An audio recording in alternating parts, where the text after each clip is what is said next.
신약성경 222페이지에 있습니다. 사도행전 19장 28절에서 32절까지만 보도록 하겠습니다. 같이 한 절씩 교독하시죠. 그들이 이 말을 듣고 분노가 가득하여 외쳐 이르되 크다 에베소 사람의 아데미여 하니 온 시내가 요란하여 바울과 같이 다니는 마게도냐 사람 가이오와 아리스다고를 붙들어 일제히 연극장으로 달려 들어가는지라. 바울이 백성 가운데로 들어가고자 하나 제자들이 말리고 또 아시아 관리 중에 바울의 친구된 어떤 이들이 그에게 통지하여 연극장에 들어가지 말라 권하더라. 사람들이 외쳐 어떤 이는 이런 말을 어떤 이는 저런 말을 하니 모인 무리가 분란하여 태반이나 어찌하여 모였는지 알지 못하더라. 아멘. 수요예배 나오신 여러분들 환영하고 축복합니다. 에베소 지역에 적지 않은 소동이 일어났어요. 굉장히 큰 소동이었습니다. 데메드리오라는 은장색 사람이 주도했어요. 그가 사람들한테 외칩니다. 바울이 전한 복음 때문에, 즉 바울이 전한 복음 가운데 사람의 손으로 만든 것은 신이 아니라고 바울이 우상 숭배라고 이야기를 했고, 그것을 통해 많은 사람들이 예수님을 믿고 구원을 받았습니다. 사람의 손으로 자신들이 만들어낸 어떠한 형상, 아데미 신, 여신을 만들면서 그 수많은 사람들에게 물건을 팔았던 그들의 생업이었던 은장색 사람들과 시장 사람들이 그 데메드리오라는 사람들의 말을 듣고 이제는 화가 난 거예요. 자신들의 돈벌이 혹은 생업이 어렵게 되었기 때문입니다. 한편에서는 수많은 그 마술사들이 그들의 마법사 책들을 다 불로 태워버렸어요. 어떤 신앙의 결단도 일어나고 삶의 변화가 일어나게 되고 세상의 가치관이 완전히 바뀌게 되는 그러한 일들이 에베소의 한쪽에서 일어나게 되었고, 한쪽에서는 그 데메드리오와 은장색에 있는 많은 사람들이 바울 때문에 그들의 생업이 어려워지게 될 것을 두려워하여서 명분을 내세우는 것이죠. 자신들이 섬겼던 여신 아데미의 신전이 무시를 당한다 라고 사람들한테 이야기를 하고, 그 말을 듣고 사람들이 어떻게 했냐면 분노하기 시작했어요. 화가 난 것이죠. 그러나 이 분노라는 것은 어떠한 자기들이 절대적으로 믿었던 신에 대한 모욕으로 인한 분노라기보다는 자신들의 돈벌이, 자신들의 생업이 어렵게 될 것 때문에 화가 난 것이었어요. 그 분노의 시작으로 인하여서 사람들이 이제 외치는 것이었죠. 크다 에베소 사람들의 아데미여라고 28절에 사람들이 외칩니다. 그 외침에는 의미가 없었어요. 그냥 크다 에베소 사람들의 아데미여라고 외치는 것이죠. 그런데 이 외치다라는 단어가 시제가 그냥 몇 번 그냥 크다 아데미의 사람이여 라고 이렇게 이야기를 한 것이 아니라 계속해서 울림처럼 한동안 외쳤다라는 그런 의미를 가지고 있어요. 미완료예요. 끝나지 않고 곳곳에서 그냥 사람들이 소리를 지르는 거예요. 그리고 29절에 보니까 그런 소리가 들리자마자 온 시대가 요란하였다라고 말씀하고 있어요. 그리고 바울을 못 잡으니까 바울과 같이 다녔던, 자기들이 지나가다 보았던 바울 옆에 있는 사람 마게도냐 사람 가이오와 아리스도고를 붙잡고 어디로 가냐면 연극장으로 달려 들어갑니다. 연극장에서는 다양한 일들이 일어나게 되죠. 어떤 행사도 일어나게 되고 연극을 하기도 하고 싸움도 일어나게 되고 어떤 법적인 소송도 일어나게 되고, 그런데 이 연극장이 얼마나 크냐면요 24,000명이나 수용할 수 있는 엄청난 큰 극장이라는 것이. 근데 그곳으로 사람들이 소리를 지르면서 크다 사람의 아데미여 에베소 사람들이여 일어나자 이런 데모하듯이 온 시내가 요란하여서 지나가다가 그 바울과 옆에 있던 사람 그 두 사람을 데리고 연극장으로 달려갔다 달려 들어갔다라고 말씀하고 있어요. 어떠한 비문에 따르면, 이 당시 역사를 따르면 이 행렬이 많은 사람들이 연극장으로 들어가는 그 행렬에 9개의 아데미의 신상과 31개의 금은으로 된 신상의 형상들이 같이 아데미 신전에서 연극장으로 같이 우르르 들어갔다라는 그런 글이 있다라고 이야기를 해요. 모임이 진행하는 동안에 받침대 위에 그 신전들을 다 세워놓은 거예요. 여러분 한번 상상해 보십시오. 24,000명이나 수용할 수 있는 큰 연극장에 사람들이 소리를 지면서 막 우르르 달려가요. 그 가운데 가이오와 아리스다고도 붙잡혀서 가게 되는 것이죠. 그리고 곳곳에 웅장하게 아데미 신전이 곳곳에 받침대 위에 세워져 있어요. 그 이야기를 듣고 바울이 어떻게 했을까요? 30절 말씀을 한번 봅시다. 30절 같이 한번 읽죠. 바울이 백성 가운데로 들어가고자 하나 제자들이 말리고. 바울은 자기와 함께 동행했던 가이오와 아리스도고가 잡혔다는 얘기를 들었을 거예요. 그리고 바울은 가만히 있지 않으려고 그 백성 가운데로 들어가서 그들에게 뭔가를 하려고 했단 말입니다. 그런데 제자들이 말려요. 이 말리는 것도 미완료 시제예요. 그러니까 실갱이를 한 거예요. 나는 저들을 위해서 가야 되겠다라고 바울은 하지만 그의 제자들은 아니에요, 바울 가지 마세요, 가지 마세요라고 계속 왔다 갔다 실갱이를 하고 있는 것이죠. 그런데 또 다른 사람들이 바울을 말립니다. 31절 말씀도 읽겠습니다. 또 아시아 관리 중에 바울의 친구된 어떤 이들이 그에게 통지하여 연극장에 들어가지 말라 권하더라. 이름은 정확하게는 알 수는 없지만 아시아 관리, 어떻게 보면 공직에 있는 사람이겠죠. 바울과 원만한 유대 관계를 맺고 있던 누군가들이 바울로 하여금 통지를 한 거예요. 알린 거예요. 연극장에 들어오지 말라. 근데 바울이 오늘 본문에서 의외의 모습을 보여요. 성경에는 생략됐지만 바울이 그 연극장에 들어갔을까요? 안 들어갔을까요? 성경 뒷부분에 보면 바울은 들어가지 않았어요. 저는 좀 궁금했어요. 왜냐하면 바울이 복음을 위한 그 고난과 핍박을 피하는 사람이었습니까? 맞부딪혀서 싸우는 사람이었습니까? 바울은 피하지 않은 사람이에요. 복음 때문에 당하는 그 고난을 기꺼이 받아들이는 사람이었단 말입니다.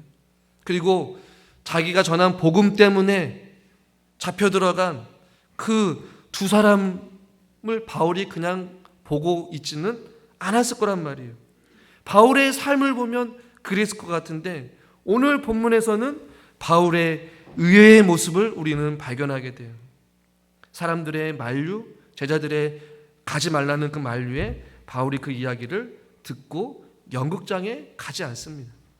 여러분, 이 바울의 모습에 대해 여러분들은 어떻게 생각하십니까? 바울의 믿음이 떨어졌을까요? 혹은 바울이 두려웠을까요?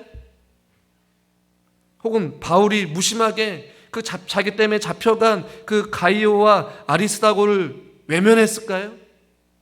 성경에는 기록되어 있지는 않지만 우리는 그동안의 바울의 일생을 살펴보면 바울이 제자들의 만류의 이야기를 듣고 과연 무엇을 했을까라는 추측은 해볼 수가 있어요. 그는 뜻밖의 어려움, 예상치 못했던 어려움을 만났을 때 하나님 앞에 맡기고 바울은 아마 기도했을 것 같아요. 여러분의 생각은 어떻습니까? 바울이 가만히 있었을까요? 저는 아니라고 봐요. 그들을 향해 그 일어난 어떤 소동에 대해 연극장에 달려들어간 많은 사람들의 어떤 그 집회에 바울은 다른 한편에서 그의 제자들과 함께 붙잡혀간 가이오와 아리스도고의 안전을 위하여서 아마 하나님 앞에 기도하고 하나님 앞에 그 뜻을 맡겼을 것 같아요. 여러분, 저와 여러분들도 예상치 못했던 일을 만났을 때 때로는 우리가 그것들을 감당하고 부딪혀야 되고 믿음으로 싸워야 되는 경우들이 있습니다. 진리 문제에서만큼은 말이죠. 그러나 때로는 지혜가 필요하고 때로는 나서지 아니하고 하나님의 일하심과 하나님의 때와 하나님의 말씀하심과 하나님의 인도하심을 우리가 기대하며 묵묵히 하나님 앞에 기도하며 그 때를 기다려야 될 수도 있어야 되는 것이에요. 우리는 그것을 분별할 수 있는 영적인 분별력이 저와 여러분들에게 필요합니다. 때로는 우리가 싸워야 됩니다. 때로는 대항해야 됩니다. 때로는 변론해야 됩니다. 때로는 복음을 선포해야 됩니다. 그러나 반대로 우리는 한 발자국 물러서서 하나님이 일하실 때까지 우리의 모든 문제를 맡길 수도 있고 우리의 상황과 우리의 어려움을 주님 앞에 맡기고 주님께서 어떻게 행하실지를 기도하면서 기대하면서 순종으로 나아갈 때가 필요하다는 것이에요. 저는 우리 생략된 이 바울의 행동을 통하여서 바울이 평상시와는 다르게 이렇게 또 행동하는 경우도 있구나. 때로는 바울과 같이 고난을 위해서 기꺼이 핍박을 받을 수도 있지만 때로는 또한 성령의 어떤 감동하심과 성령의 인도하심 따라서 하나님 앞에 모든 것을 맡기고 가이오와 아리스도와의 그 생명도 하나님 앞에 맡긴 것이에요. 생명의 주관자가 되신 하나님, 자기의 삶 속에 고난의 핍박이 있었지만 그 핍박 속에서도 하나님께서 그를 지켜주신 것과 같이 잡혀간 가이오와 아리스도를 하나님께서 붙잡아 주신다라는 확신이 바울에게 있었다라는 것이, 이 본문에 생략됐지만 엄청난 우리에게 도전을 주고 있는 바울의 모습인 것이죠. 저는 저와 여러분들이 힘들고 좀 어렵겠지만 무슨 일이든지 우리의 모든 어려움의 문제들을 하나님 앞에 맡길 수 있기를 주님의 이름으로 축원합니다. 하나님 앞에 맡기는 가장 훌륭한 방법은 여러분 무엇일까요? 한번 따라해 볼까요? 기도하는 것입니다. 할렐루야. 기도하는 것이. 바울도 간절히 기도했을 거예요. 제자들과 함께 가이오와 아리스도가의 안전을 위하여서, 에베소 지역에 있는 불쌍한 영혼들을 향하여서 기도를 통해 하나님 앞에 하나님의 뜻을 깨달아 알고 또 믿음으로 순종하며 살아가는 것, 그것이 중요함을 우리에게 보여주고 있습니다. 바울은 그래서 사람들의 만류와 제자들의 말림을 통하여서 가지 않고 있어요. 아마 숨어서 기도하고 있는 그 상황 가운데 지금 어리석은 사람들의 모습들을 우리는 발견하게 돼요. 32절부터 에베소 사람들이 모였는데 어떻게 행하고 있는지 한번 보도록 하겠습니다. 같이 한번 읽어보겠습니다. 32절.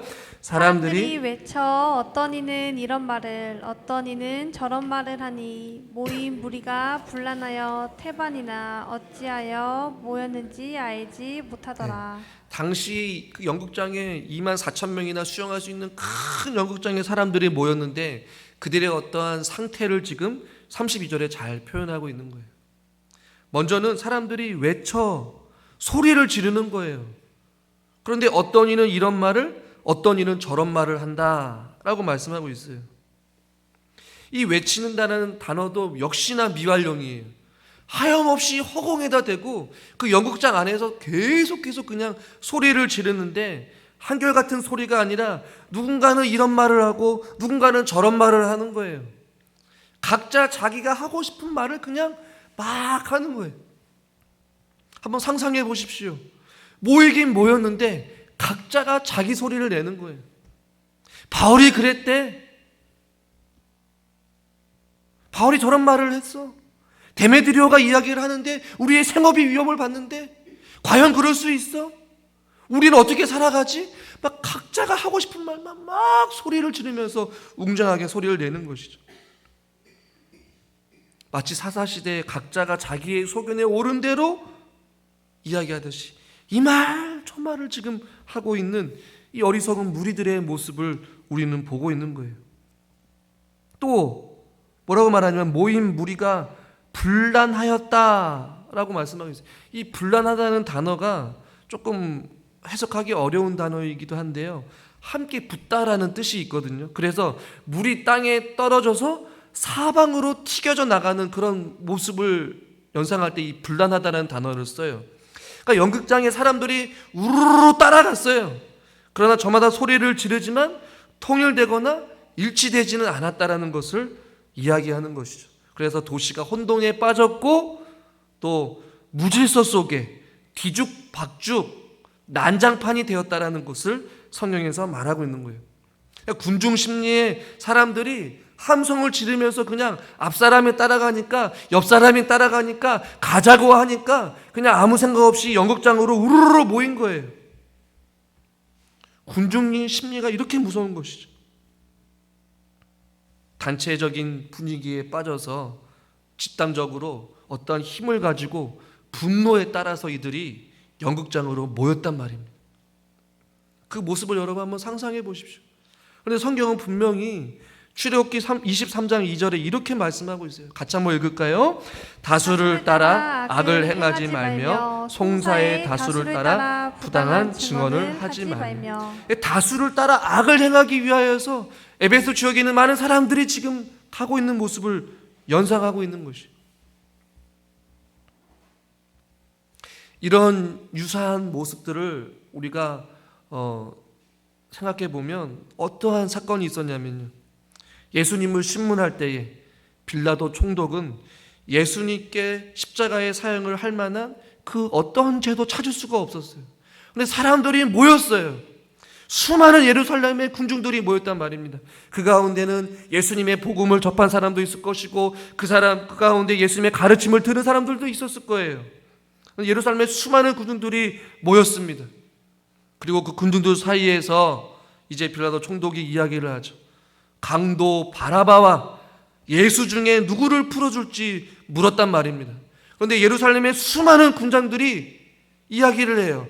바라바를 풀어주고 예수를 십자가에 못 박으라. 예수님이 누구인지 알지도 못하는 미련하고 어리석은 군중들이 그냥 옆사람이 그냥 바라바를 살리고 예수를 죽여야 한다고 이야기를 하니까 같이 그냥 외친 거예요. 그와 유사한 모습으로 지금 에베소에 있는 연극장에 모여있는 많은 사람들이 지금 그렇게 생각 없이 모였단 말입니다. 그리고 32절 하반절 보십시오. 태반이나 어찌하여 모였는지 알지 못하더라. 이 태반이라는 것은 많은 수를 이야기합니다. 그러니까 많은 사람들 24,000명이나 수용할 수 있는 그 연극장에 많은 사람들이 모였는데 왜 몰려왔는지 왜 소리를 지르는지 모르고 그냥 따라왔다라는 것이죠. 그토록 경쟁적으로 치열하게 모였지만 대부분의 사람들이 왜 모였는지 왜 소리를 질러야 되는지 모르고 모인 황당하고도 어리석고도 웃기는 상황의 모습을 우리는 지금 보고 있는 것이. 이 모습을 굳이 성경에 기록한 이유는 무엇일까?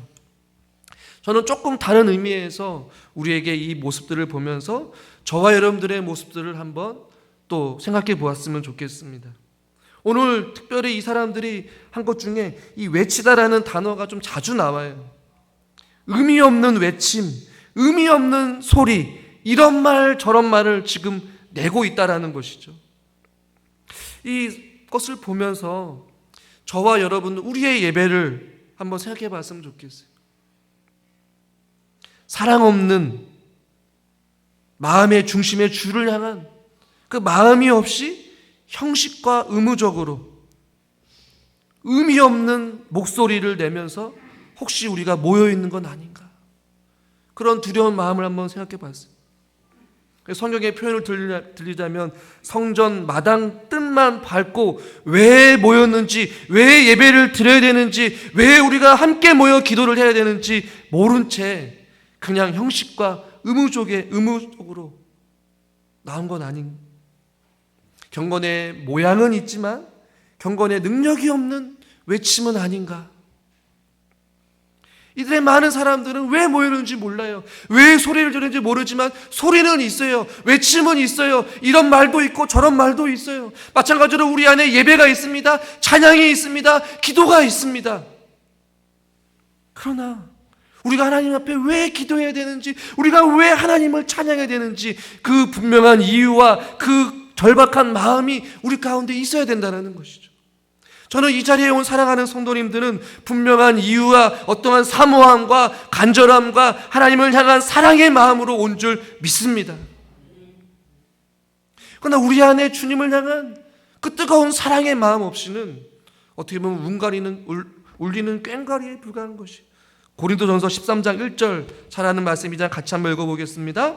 내가 사람의 방언과 천사의 말을 할지라도 사랑이 없으면 소리나는 구리와 울리는 꽹과리가 되고, 우리가 주님을 향한 사랑이 없으면 아무 의미 없이 소리를 지르고 이 말 저 말하는 에베소 사람들과 우리가 별 차이가 없다라는 것을 말씀을 통해서 제 스스로에게도 이야기를 했어요. 주님을 향한 사랑이 없이 나는 그 소리는 구리와 울리는 꽹과리와 같고 아무런 쓸모없는 소리. 우리가 드려지는 예배 가운데 하나님을 향한 진실한 찬양과 기도의 소리가 하나님 앞에 상달되어질 수 있기를 주님의 이름으로 축원합니다.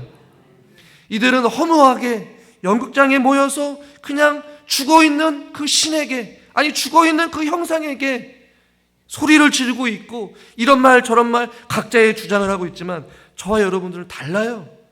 우리가 예배를 드리는 그 대상이신 그 하나님은 지금도 살아계서 역사하시는 하나님이신 줄 믿으시길 바랍니다. 시브리서 10장 22절에 보니까 이렇게 말씀하고 있어요. 하나님께 나아갈 때 어떤 마음이어야 되는지 우리가 같이 한번 읽읍시다. 우리가 마음에 뿌림을 박아 악한 양심으로부터 벗어나고 몸은 맑은 물로 씻음을 받았으니 참 마음과 온전한 믿음으로 하나님께 나아가자. 할렐루야. 어떤 마음으로요? 참 마음과 온전한 믿음으로 하나님께 나아가자는 것이.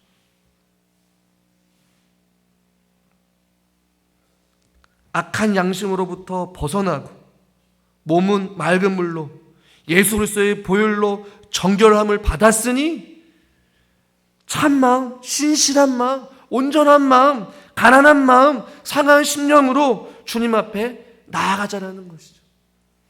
오늘도 저와 여러분들이 그런 마음으로 나온 줄 믿습니다. 이곳에서 드려지는 찬양과 이곳에서 드려지는 기도와 이곳에서 선포된 하나님의 말씀이 땅에 떨어지는 것이 아니라 하나님께 영광이고 하나님 앞에 상달되어지는 아름다운 기도의 향기가 되어서 주님 앞에 온전히 경배를 드리고 찬양을 드리고 기도를 드리는 그러한 하나님 기뻐하시는 예배로 우리가 나아갈 수 있기를 주님의 이름으로 축원합니다. 다음으로는 무리 혹은 다수의 군중이 세상의 잘못된 세속적인 가르침과 가치관을 따르지 말아야 되고 저와 여러분들은 주님을 따라야 될 줄 믿습니다. 태반의 많은 사람들이 군중에 따라서 우르르 여국장으로 갔어요. 29절 말씀을 보십시오. 우리 29절 말씀을 같이 한번 읽겠습니다. 온 시내가 요란하여 바울과 같이 다니는 마게도냐 사람 가이오와 아리스다고를 붙들어 일제히 연극장으로 달려 들어가는지라. 아멘. 연극장으로 들어가는데 어떻게 들어갔다고요? 달려 들어갔대요. 무엇이 그렇게 급한지는 모르지만 뛰어 들어간 거예요. 달려 들어간 거예요. 의미도 모른 채, 왜 가야 되는지 모른 채 누군가가 가니까 옆 사람이 가니까 나도 따라가야 될 것 같은 그런 심리가 드는 것이죠.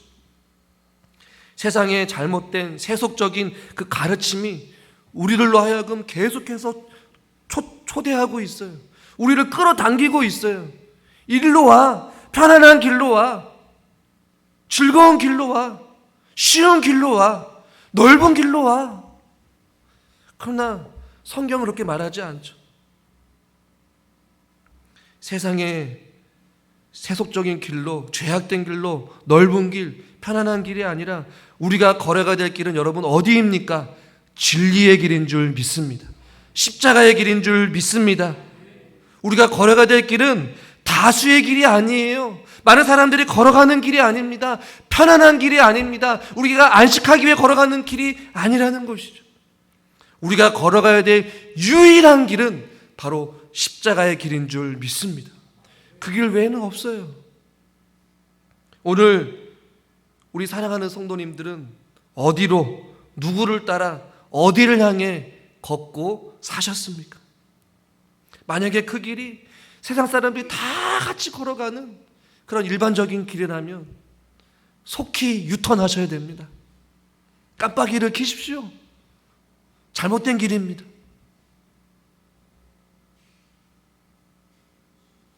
32절에 어찌하여 모였는지 알지 못하더라. 세상의 길로 가다가 보면요, 결국에는 길을 잃게 돼요. 결국에는 그 길이 사망의 길인 것을 깨달아 알게 돼요. 결국에는 그 길이 잘못된 길인 것을 깨달아 알아야 됩니다. 그리고 우리는 다시 십자가의 길로 걸어가야 될 줄 믿습니다. 우리가 따라가야 될 유일한 분은 오직 예수 그리스도이십니다. 그 예수 그리스도만을 바라보며 함께 걸어갈 수 있기를 주님의 이름으로 축원합니다. 그리고 세상으로 걸어가고 있는 누군가를 우리는 어떻게 해야 돼요? 붙잡아야 돼요. 그리고 알려줘야 돼요. 연극장으로 달려가면 안 돼. 거긴 아무것도 없어. 생명도 없어. 소망도 없어. 라고 우리는 알려줘야 됩니다. 수많은 사람들이 연극장으로 달려가고 있을 때 우리는 주님의 십자가의 길로 달려온 줄 믿습니다. 우리 사랑하는 성도님들 축복합니다. 오늘 이 저녁 시간에도 나와서 함께 주님을 예배하는 우리가 걷는 이 길이 하나님 기뻐하시는 길인 줄 믿습니다. 우리가 드려지는 찬양과 예배를 통하여서 주께 영광 돌리고 주님 오실 그날까지 우리가 그 길을 함께 한 걸음 한 걸음 걸어갈 수 있기를 주님의 이름으로 축원합니다. 하나님 아버지, 에베소에 있는 많은 사람들이 연극장으로 달려 들어가서 허공에 대고 이 말 저 말을 하며 외치며 그들이 왜 모였는지도 모른 채 그곳에 서 있음을 바라보면서 우리들의 모습들도 한번 생각해 보게 하여 주시옵소서. 하나님 앞에 나아갈 때, 하나님 앞에 예배를 드릴 때에, 하나님을 찬양할 때에, 하나님을 기도할 때에 전심으로, 참마음으로, 신실한 마음으로, 깨끗한 마음으로, 가난한 마음으로, 상한 심령으로 주님 앞에 나아가게 하여 주시옵소서. 사랑 없이, 믿음의 중심이 없이 아버지 앞에 형식과 의무로 예배를 드리지 않게 하여 주시고 성정 마당뜰만 받고 가는 그런 성도가 아니라 주님 앞에 나와 주님 기뻐하시는 예배를 통하여서 하나님의 풍성한 은혜를 받아 누리며 주님과 친밀한 교제를 나누며 살아갈 수 있도록 하나님께서 은혜를 더하여 주시옵소서. 하나님, 우리가 걷는 길이 죄인의 길에 서지 않기를 소망합니다. 오만한 자리에 앉지 않기를 소망합니다. 하나님, 우리가 세속의 수많은 유혹 앞에서 우리가 진리의 길을 걷게 하여 주시옵소서. 주님께서 걸어가신 그 십자가의 길, 주님만 바라보며 우리도 함께 걸어갈 수 있도록 하나님께서 우리의 삶을 인도하여 주시고 붙잡아 주시옵소서. 예수님의 이름으로 감사하며 기도드리옵나이다. 아멘.